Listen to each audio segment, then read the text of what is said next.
ഇതേപോലെ ഒരു ദിവസം KPP നമ്പർ എന്നെ വിളിച്ചു. അന്ന് mobile ഫോണൊന്നുമില്ല.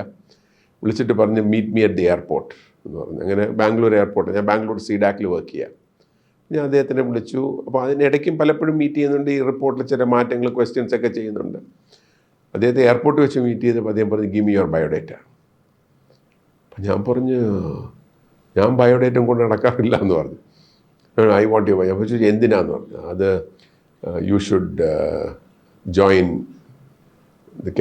In Kerala to set up that project എന്ന് പറഞ്ഞു.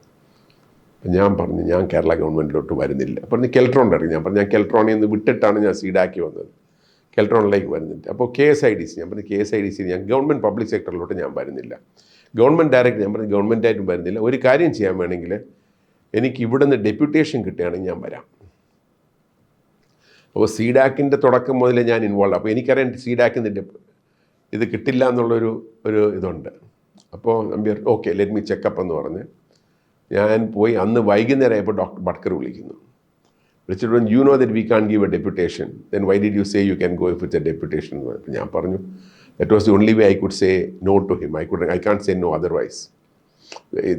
അപ്പോൾ doctor Batkar I also can't tell him no. ഞാൻ പറഞ്ഞു then you solve the problem എന്ന് പറഞ്ഞു. അങ്ങനെ ഡോക്ടർ ബട്കർ സ്പെഷ്യൽ അപ്രൂവൽ വാങ്ങി എനിക്ക് CDACൽ നിന്ന് കേരള ഗവൺമെൻറ്റിലോട്ട് ഡെപ്യൂട്ടേഷൻ വരാൻ വേണ്ടിയിട്ടുള്ളൊരു ഡിസിഷൻ എടുത്തു. ആ ഡിസിഷനെ ബേസ് ചെയ്തുകൊണ്ടാണ് ഞാൻ കേരളത്തിലേക്ക് വരുന്നത്. പക്ഷേ അതിലൊരു വളരെ രസകരമായിട്ടുള്ള ഇതെന്ന് പറഞ്ഞാൽ വരുന്നതിന് മുമ്പ് ഞാൻ പലരെ മീറ്റ് ചെയ്തു. അന്ന് മീറ്റ് ചെയ്ത ആൾക്കാരിൽ AK ആൻ്റണിയെ മീറ്റ് ചെയ്തിരുന്നു. പിന്നെ വേറൊരു നേതാവ്, ഒരു കോൺഗ്രസ് നേതാവാണ്. അദ്ദേഹത്തെ കണ്ടപ്പോഴത്തേക്ക് അദ്ദേഹത്തിൻ്റെ ഒരു ഫ്രണ്ടിൻ്റെ വീട്ടിൽ വെച്ചാണ് കണ്ടത്. കണ്ടു കഴിഞ്ഞപ്പോൾ അദ്ദേഹം ഞാൻ പറഞ്ഞു അപ്പോൾ ഇങ്ങനെ ഇയാൾ പോകാൻ പരിപാടി ഇട്ടിരിക്കുക. അപ്പോൾ AK ആൻ്റണി കണ്ടപ്പോൾ നല്ലതാ പോയിക്കോളൂ എന്ന് പറഞ്ഞു. അപ്പോൾ ആ ഫ്രണ്ടിൻ്റെ വീട്ടിൽ വെച്ചുകൊണ്ട് ആ ഫ്രണ്ട് പറഞ്ഞു വിജയരാമൻ ഇങ്ങനെ നാട്ടിലേക്ക് ഇങ്ങനെ ഒരു പ്രോജക്റ്റ് തുടങ്ങാൻ പോകും, അന്ന് ടെക്നോ പാർക്ക് എന്നുള്ള പേരൊന്നും ആയിട്ടില്ല. അപ്പോൾ അദ്ദേഹം പറഞ്ഞു ഇപ്പോൾ പോണ്ട, താമസിക്കാതെ 2-3 വർഷം ഇലക്ഷൻ വരും, അപ്പോഴത്തേക്ക് മിക്കവാറും ഞാൻ തന്നെ മുഖ്യമന്ത്രിയാവും, അത് കഴിഞ്ഞിട്ട് വന്നാൽ മതി എന്ന് പറഞ്ഞു. ഞാൻ പറഞ്ഞു അത് വേണ്ട, ഞാൻ തൽക്കാലം പോകാം, നിങ്ങൾ വന്ന് മുഖ്യമന്ത്രി ആവണേ അപ്പം നമുക്ക് നോക്കാമെന്ന് പറഞ്ഞു. അദ്ദേഹം മുഖ്യമന്ത്രി ആയിട്ടില്ല പിന്നെ, അങ്ങനത്തെ ഒരു ലീഡറായിരുന്നു. പക്ഷേ ആ ഒരു ഇതിൽ ഞാൻ ഇവിടെ വരാൻ തീരുമാനിക്കുന്നു. പക്ഷേ ആ ഒരു ഇനിഷ്യൽ പീരീഡിൽ സൊസൈറ്റി രജിസ്റ്റർ ചെയ്യണം, അങ്ങനത്തെ കാര്യങ്ങൾക്ക് വേണ്ടിയിട്ടൊക്കെ അങ്ങനെ ഒരു ജൂലൈ 1991ലാണ് ഞാൻ വരുന്നത്. ജൂലൈ 19 ഡെപ്യൂട്ടേഷനിൽ വരുന്നു. ടെക്നോ പാർക്കിൻ്റെ തുടക്കം എന്ന് പറഞ്ഞ് സെക്രട്ടേറിയറ്റിൽ KPP നമ്പ്യാർക്ക് ഒരു ഓഫീസുണ്ട്. ആ ഓഫീസിലൊരു സോഫയിൽ നിന്നാണ് ടെക്നോ പാർക്കിൻ്റെ തുടക്കം. അപ്പോൾ ആ സോഫയിൽ ആദ്യം വരുമ്പോൾ ഞാൻ മാത്രമുണ്ട്. അത് കഴിഞ്ഞ് പതുക്കെ ഫയലുകൾ കൂടി തുടങ്ങി. പക്ഷേ അവിടെ ഇരുന്നാണ് ഞങ്ങളുടെ കാര്യങ്ങൾ ഇനിഷ്യൽ ഡേയ്സ് കംപ്ലീറ്റ്ലി ശരിയാക്കുന്നത്. അപ്പോൾ കെൽട്രോണിൽ നിന്നുള്ള ഒരാൾ KPP നമ്പ്യാരുടെ സെക്രട്ടറി ആയിട്ടുണ്ട്, രാമേന്ദ്രൻ എന്ന് പറഞ്ഞു. അപ്പോൾ കുറച്ച് കഴിഞ്ഞപ്പോഴത്തേക്ക് എനിക്കൊരു ടീം വേണം. അപ്പോൾ ആ ടീം വേണം ഉള്ളതുകൊണ്ട് ഞാൻ ഈ ജോയിൻ ചെയ്യുന്നതിന് മുമ്പ് തന്നെ ഒരു പ്രസൻറ്റേഷൻ ചെയ്തിരുന്നു. അന്ന് നമ്മുടെ ഈ ഓവർ പ്രൊജക്ടേഴ്സാണ് മാത്രമേ ഉള്ളൂ, അതായത് ഒരു ട്രാൻസ്പെറൻസിയിൽ നമ്മളപ്പോൾ അത് ഞാൻ ഓവർ പ്രൊജക്ടർ ബാംഗ്ലൂരിൽ നിന്ന് തന്നെ കൊണ്ടുവന്നാണ് പ്രസൻറ്റേഷൻ ചെയ്യുന്നത്. ആ പ്രസൻറ്റേഷൻ ചെയ്ത് ഞാൻ സ്റ്റാഫിങ് ഒരു 19 സ്റ്റാഫ്, പിന്നെ ബാക്കി ബഡ്ജറ്റും എല്ലാം കൂടെ പ്രൊപ്പോസ് ചെയ്തു. അത് അംഗീകരിച്ചു. പക്ഷേ ആ സമയത്ത് പല മാറ്റങ്ങൾക്കും തുടക്കം ടെക്നോ പാർക്കായിരുന്നു. ഉദാഹരണത്തിന് ഈ പ്രസൻറ്റേഷൻ ചെയ്യുന്നത് ബോർഡിനോടാണ്. അന്ന് ആ ബോർഡിൽ ഡോക്ടർ ബട്കറുണ്ട്, ഗവൺമെൻറ് കുറച്ച് സെക്രട്ടറിമാരുണ്ട്, ഗൗരിയമ്മയുണ്ട്, ഗവർണിംഗ് കൗൺസിലും ബോർഡ് ഒരുമിച്ച് മീറ്റ് ചെയ്യണം. അതിൽ ആ ഒരു പ്രസൻറ്റേഷനിൽ വെച്ചിട്ട് ഞാൻ ഇത് കഴിഞ്ഞപ്പോഴത്തേക്ക് അതിലുണ്ടായിരുന്ന ചില ഉദ്യോഗസ്ഥർ ചോദിച്ചു ഇതിൽ ബാക്കി സ്റ്റാഫ് എവിടെയാണെന്ന് ചോദിച്ചു. അപ്പോൾ ബാക്കി സ്റ്റാഫ് ഇല്ല, മൊത്തം ഇത്ര ഉള്ളതെന്ന് പറഞ്ഞു. ഇതൊരു വലിയ പ്രോജക്റ്റ് ഇല്ലാണ്, അപ്പോൾ ഇതിൻ്റെ അകത്ത് വേറെ സ്റ്റാഫ്, ഞാൻ പറഞ്ഞു എനിക്ക് ആവശ്യമുള്ള സ്റ്റാഫെല്ലാം അതിൻ്റെ അകത്തുണ്ട്. അപ്പോൾ പറഞ്ഞ് ഈ ഫയൽ മൂവ്മെൻറ്റൊക്കെ പ്യൂൺസ് ഒന്നും ഇല്ലല്ലോ. അപ്പോൾ ഞാൻ പറഞ്ഞു പ്യൂൺസ് വേണ്ട. പറഞ്ഞു ഡോക്ടർ ബട്കർ, ഇപ്പോൾ ഡോക്ടർ പോൾരാജും ഡോക്ടർ ബട്കർ ഞാനോ വർക്ക് ചെയ്യുന്നത്. അപ്പോൾ ഞാൻ ഡോക്ടർ പോൾരാജിൻ്റെ അടുത്ത് ഡോക്ടർ ബട്കറിൻ്റെ അടുത്ത് ഒരു സാധനം ഒപ്പിടാനുണ്ടെങ്കിൽ ഞാൻ അവരുടെ അടുത്ത് കൊണ്ടുപോകും, ഒപ്പിട്ട് മേടിക്കും. അവരത് കഴിഞ്ഞിട്ട് എന്തെങ്കിലും എൻ്റെ ഒരു കമൻറ്റ് വേണമെന്നുണ്ടെങ്കിൽ അവരാദ്യം ഒന്നുകിൽ എൻ്റെ അടുത്ത് വരും, അല്ലെങ്കിൽ ഞാൻ അവിടെ പോകുമ്പോഴത്തേക്ക് എൻ്റെ തരും, അപ്പോൾ തന്നെ എഴുതി അങ്ങ് തീർക്കുക, അല്ലാതെ I don't need A peon എന്ന് പറഞ്ഞു. അപ്പോൾ അടുത്ത് ചോദിച്ചു വണ്ടി ബഡ്ജറ്റ് ചെയ്തിട്ടില്ല. പറഞ്ഞു വണ്ടി വേണ്ട, ഞാൻ വാടകയ്ക്ക് എടുക്കുന്നേ ഉള്ളൂ. അപ്പോൾ വളരെ അപ്സെറ്റ്, യു കാൺ ക്രിയേറ്റ് ലയബിലിറ്റീസ്. ഞാൻ പറഞ്ഞില്ല, ഞാൻ ചെക്ക് ചെയ്തു, ഇന്ന് കേരളത്തിലെ പല പൊതുമേഖല, ഞാൻ അന്നത്തെ കാര്യം പറയാം, പൊതുമേഖലാ സ്ഥാപനങ്ങളിൽ ഒരു ഡ്രൈവർ കൊടുക്കുന്ന ശമ്പളത്തിനേക്കാളും ലാഭത്തിൽ എനിക്കൊരു വണ്ടി വാടകയ്ക്ക് എടുക്കാം. It means I don't have a capital investment, so it's not a liability, it's a asset that is there എന്ന് പറഞ്ഞു. അങ്ങനെ ഗൗരിയമ്മ പറഞ്ഞ് അയാൾക്ക് വേണ്ടെങ്കിൽ വേണ്ട, let us go ahead with it. അങ്ങനെയാണ് ടെക്നോ പാർക്കിൻ്റെ തുടക്കം വരുന്നത്. അപ്പോൾ ആ സെക്രട്ടേറിയറ്റ് ഓഫീസ് KP നമ്പ്യാരുടെ അദ്ദേഹം രാജിവെച്ച് പോയി. അപ്പോൾ അത് കഴിഞ്ഞപ്പോഴത്തേക്കാണ് ഞങ്ങൾ ട്രിവാൻഡ്രം ക്ലബിൻ്റെ ഓപ്പോസിറ്റ് ആയിട്ടുള്ള ബിൽഡിങ്ങിലേക്കാണ് മാറുന്നത്.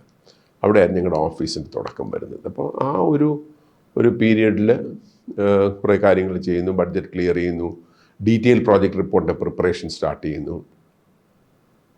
അങ്ങനെ ഇരിക്കുമ്പോഴാണ് ഞാൻ ജർമ്മനിയിൽ, ഞാനും അന്ന് എൻ്റെ കൂടെ വർക്ക് ചെയ്ത KG സതീഷ് കുമാർ, ഞങ്ങൾ ജർമ്മനിയിൽ ഹനോവർ ഫെയറിന് പോകുന്നു. ആ ഹനോവർ ഫെയറിന് ഉള്ള സമയത്ത് അവിടുന്ന് ടെലക്സ് മെസ്സേജ്, അത് ഫാക്സ് മെസ്സേജ് അയക്കുകയാണ്. അന്ന് മൊബൈലൊന്നും ഇല്ലാത്തതിന് അയച്ചിട്ട് ആ മെസ്സേജിൽ ഉടനെ തിരികെ പറഞ്ഞ് വിളിക്കണമെന്ന് പറഞ്ഞു. അങ്ങനെ വിളിച്ചപ്പോൾ ഗൗരിയമ്മ പറഞ്ഞു ഗവൺമെൻറ് രാജിവെക്കുകയാണ്, ഇലക്ഷൻ ഒരുമിച്ച് വയ്ക്കാൻ വേണ്ടിയിട്ട്, എനിക്ക് തോന്നുന്നു 91 തോന്നുന്നത്. അപ്പോൾ ഇലക്ഷൻ ഒരുമിച്ച് വരെയാണ്, അതുകൊണ്ട് മാർച്ച് 31 നമുക്ക് ഫൗണ്ടേഷൻ സ്റ്റോൺ ഡേ ചെയ്യണം, അല്ലെങ്കിൽ ഈ പ്രോജക്റ്റ് തുടങ്ങുന്നതായിട്ട് വരില്ല എന്ന് പറഞ്ഞു.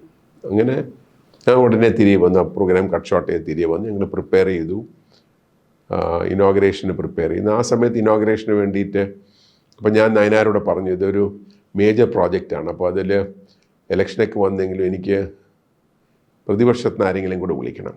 അങ്ങനെ ശ്രീ K. കരുണാകരനോട് ചോദിച്ചു, അദ്ദേഹം പറഞ്ഞില്ല എനിക്ക് വരാൻ ഒക്കില്ല എന്ന് പറഞ്ഞു. ശ്രീ ആൻ്റണിയോട് ചോദിച്ചു, അദ്ദേഹം വരുന്നില്ല എന്ന് പറഞ്ഞു.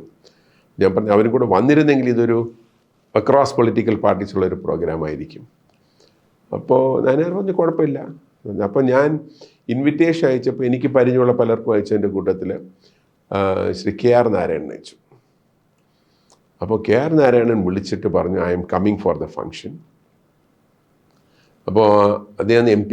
അപ്പോൾ ഞാൻ പറഞ്ഞു but shall I arrange for picking? ഇല്ല, ഐ കം വിത്ത് ഗോപാലകൃഷ്ണൻ ടാൻഡം ഗോപാലകൃഷ്ണൻ, അദ്ദേഹത്തിൻ്റെ കൂടെ താമസിച്ച് ഞാൻ വന്നോളാം, ഡോണ്ട് വറി എന്ന് പറഞ്ഞു.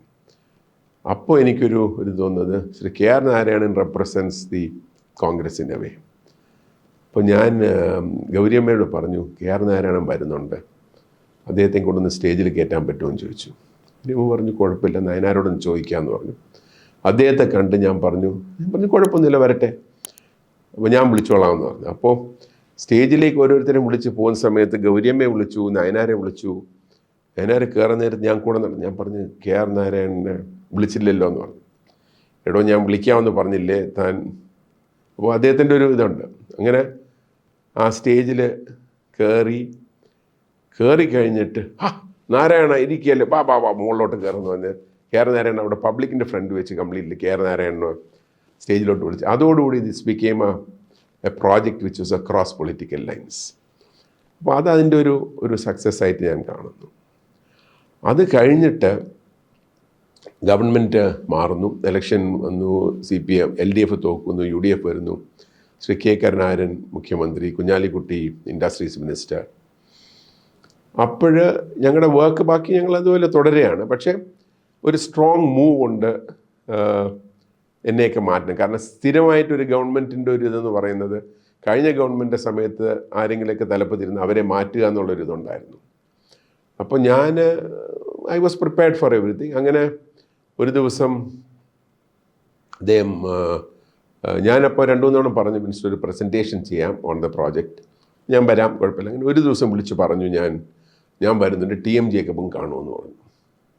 ഞാൻ വെച്ചാൽ എപ്പോഴാണ്? പറഞ്ഞ് സിനിമയിലുണ്ടായിരുന്ന രാധയുണ്ട്, രാധയുടെ കല്യാണം ട്രിവാൻഡ്രം ക്ലബ്ബിൽ നടക്കുക, അതിന് ഞങ്ങൾ വരുന്നുണ്ട്, അത് കഴിഞ്ഞിട്ട് ഞങ്ങൾ അങ്ങോട്ട് കയറാം, അപ്പോൾ പ്രസൻറ്റേഷൻ ചെയ്യാമെന്ന്. ഞാൻ ഓക്കെ ഒന്ന് പ്രസൻറ്റേഷൻ പ്രിപ്പയർ ചെയ്തു. ആ പ്രസൻറ്റേഷൻ ചെയ്ത് കംപ്ലീറ്റ് പ്രോജക്റ്റിനെ പറ്റി പറഞ്ഞിട്ട് അവസാനത്തെ സ്ലൈഡ്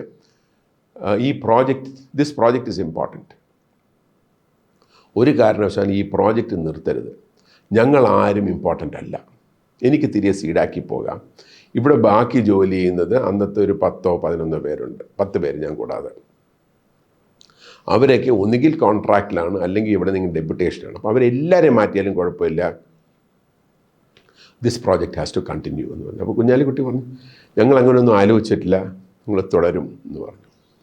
അപ്പോൾ അതുമായിട്ട് മുന്നോട്ട് പോകാൻ തീരുമാനിച്ചു. We went forward on that. അപ്പോൾ അങ്ങനെയാണ് ആ ഒരു government change was also handle in a very. അപ്പോൾ അതിൻ്റെ ഇടയ്ക്കുള്ള ഒരു പുതിയ സ്ഥാപനം അവിടെ അപ്പോയിൻമെൻറ്റ്സ് എന്നുള്ളതിൽ. അപ്പോൾ ഇങ്ങനെ പല കാര്യങ്ങൾക്കും മിനിസ്റ്റർ ഓഫീസിൽ പോകുമ്പോഴത്തേക്കും മിനിസ്റ്റർ ഓഫീസിലുള്ള 1-2 പേര് ചിലരുടെ ബയോഡേറ്റ തരും, അവരെ എടുക്കണം എന്ന് പറഞ്ഞു. അപ്പോൾ ഞാൻ ഒന്നും പറയില്ല, തിരികെ വരും. അങ്ങനെ ഒരു ദിവസം പോയപ്പോഴത്തേക്ക് ഈ കുഞ്ഞാലിക്കുട്ടിയുടെ സ്റ്റാഫ് മിനിസ്റ്ററെ കാണാൻ ഡൽഹിയിൽ നിന്നൊരു വിസിറ്റർ ഉണ്ടായിരുന്നു. ഡോക്ടർ കുട്ടി എന്ന് പറഞ്ഞ് CMCയുടെ ഹെഡായിരുന്നു അന്ന്. അദ്ദേഹം senior director of department of electronics. അദ്ദേഹം വന്നപ്പോഴത്തേക്ക് അദ്ദേഹമായിട്ട് മിനിസ്റ്ററെ കാണാൻ പോകുന്നതാണ്. അപ്പോൾ ഇവർ സ്റ്റാഫ് പുറകെ വന്ന് അദ്ദേഹത്തിൻ്റെ മിനിസ്റ്ററുടെ കൊടുത്തിട്ട് എനിക്ക് തരാൻ പറഞ്ഞു ബയോഡേറ്റ. എന്നിട്ട് ഇത് ചെയ്യണമെന്ന് പറഞ്ഞു. അപ്പോൾ എൻ്റെ തന്നപ്പോഴത്തേക്ക് ഞാൻ തിരികെ കൊടുത്തിട്ട് ഞാൻ പറഞ്ഞു, മിനിസ്റ്റർ ഞാൻ 4 മണിക്ക് വന്ന് കാണാം, മിനിസ്റ്റർ ഉച്ചയ്ക്ക് വരുമല്ലോ. ഞാൻ ഓഫീസിൽ പോയിട്ട് കംപ്ലീറ്റ്ലി ടേബിളെല്ലാം ക്ലിയർ ചെയ്തിട്ട് ഞാൻ പറഞ്ഞു, ഞാൻ ബാക്കി സ്റ്റാഫിനെ വിളിച്ചു പറഞ്ഞു, ചിലപ്പോൾ തിരികെ വരും, ചിലപ്പോൾ തിരികെ വരില്ല, അറിയില്ല, നോക്കട്ടെ, ടെസ്റ്റ്. അങ്ങനെ ഞാനവിടെ പോയി. മിനിസ്റ്റർ വന്നില്ലായിരുന്നു. കുറച്ച് കഴിഞ്ഞപ്പോൾ മിനിസ്റ്റർ വന്നപ്പോഴത്തേക്ക് പുള്ളി എന്താ ഞാൻ പറഞ്ഞു, ഇങ്ങനെ മിനിസ്റ്റർ നേരത്തെ അപ്പം ബാക്കി ഈ നേരത്തെ പലപ്പോഴായിട്ട് എൻ്റെ ബയോഡേറ്റ തന്ന സ്റ്റാഫ് അവിടെ ഉണ്ട്. അപ്പോൾ അവർ വന്ന് കൊടുത്ത് പുള്ളി എൻ്റെ തന്നു. അപ്പോൾ ഞാൻ പറഞ്ഞു, മിനിസ്റ്ററെ എനിക്കിങ്ങനെ ഒരാളിനെ ആവശ്യമില്ല, എടുക്കാനും ബുദ്ധിമുട്ടാണ്. കാരണം നമുക്ക് ആവശ്യമുള്ള സ്റ്റാഫുണ്ട്. എന്തെങ്കിലും സ്റ്റാഫിനെ വേണമെങ്കിൽ അഡ്വർട്ടൈസ് ചെയ്തിട്ട് നമുക്ക് നോക്കാം. Everything else being equal.